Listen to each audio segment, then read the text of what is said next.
It has been 1 year since Squid Game's release. Squid Game was quick to become a fan favorite, but given how popular this show was, it inevitably became a trend and a meme. But now that the hype has died down and we have done a full rotation around the sun, I think a lot of us have forgotten just how good this show was.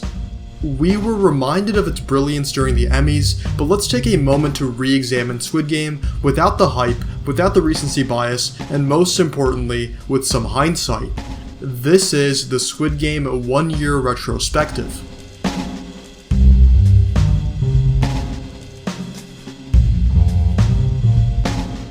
Let's start with the plot. Squid Game's story is amazing. It's fun, entertaining, but it also has plenty of room for meaning and substance. The show isn't just made to be a fun ride while it lasts. Squid Game has a purpose and a reality that it brings to light.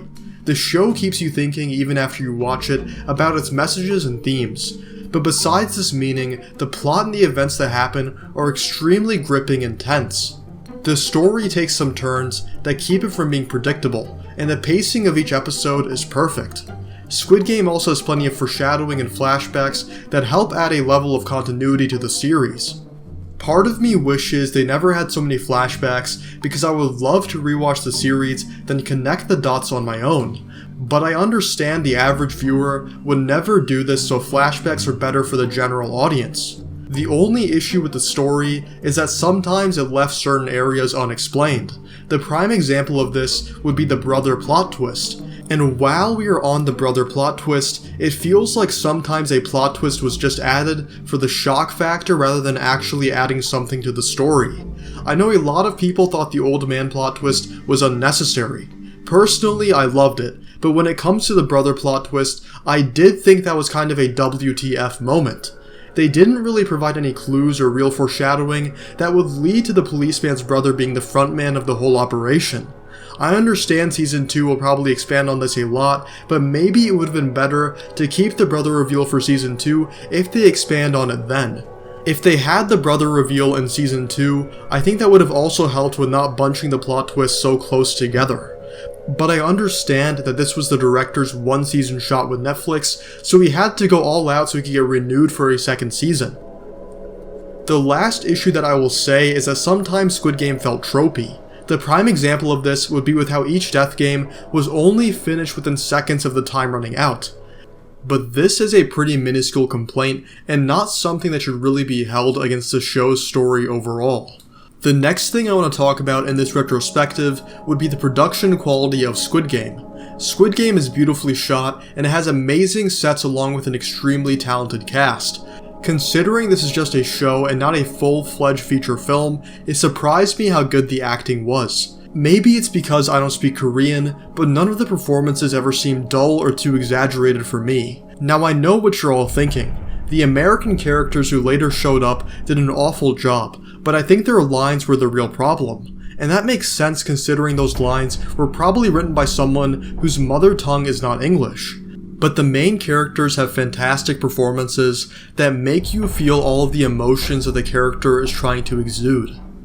The locations and the set pieces are also amazing. The show had a budget of around $22 million, which is honestly kind of surprising considering how large scale this show feels. Just to put that amount of money in perspective, Resident Evil Welcome to Raccoon City cost $25 million to make, and it looks like complete shit compared to Squid Game. And not only did Squid Game have good effects and production quality, but it kept this up for 9 whole episodes, which shows just how well the series made use of its budget.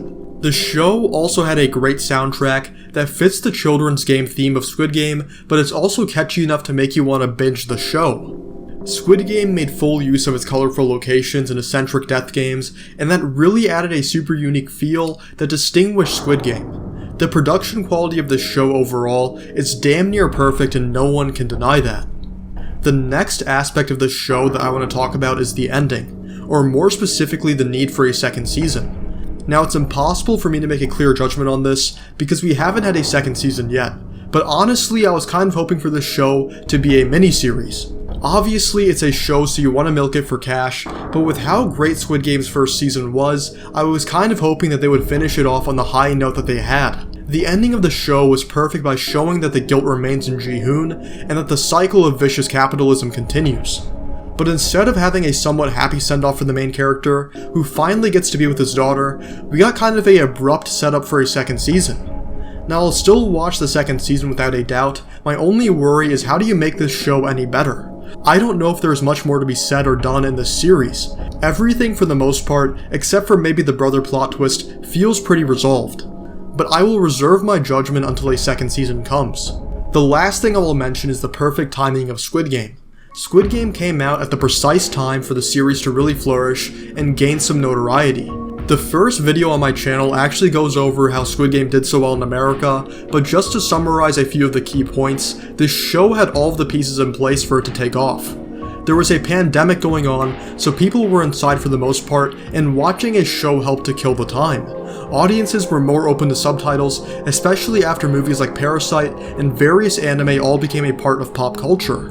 Battle Royales were a concept that were being established as a fan favorite, with games like PUBG and Fortnite taking off. Squid Game really was in the right place at the right time, and maybe it's a blessing in disguise that it took Squid Game's creator 10 years to finally get his show made. Because had it been made earlier, I seriously doubt Squid Game would be as successful as it turned out to be. Overall guys, Squid Game was truly an amazing and one-of-a-kind show. Looking back at the hype now, was it real? 100% yes. This show was incredible back then and it's still good now, and I'm interested to see what they'll do with a bigger budget and greater expectations in the second season. Although whether or not the show even needs a season 2 is still up for debate. So after a year to digest it, will Squid Game's first season go down as one of the greatest starting seasons in all of television? In my opinion, without a doubt, yes. We don't get shows like this very often, and even though it's been a year, let's not forget about the genius of Squid Game. That's all I have for this video, guys. Please let me know your thoughts over Squid Game in the comments below. I love reading your thoughts, and I genuinely want to know if you guys think Squid Game needs a season 2. These videos take some time to make, and I'm a small channel, so all the support you guys provide really does mean a lot to me.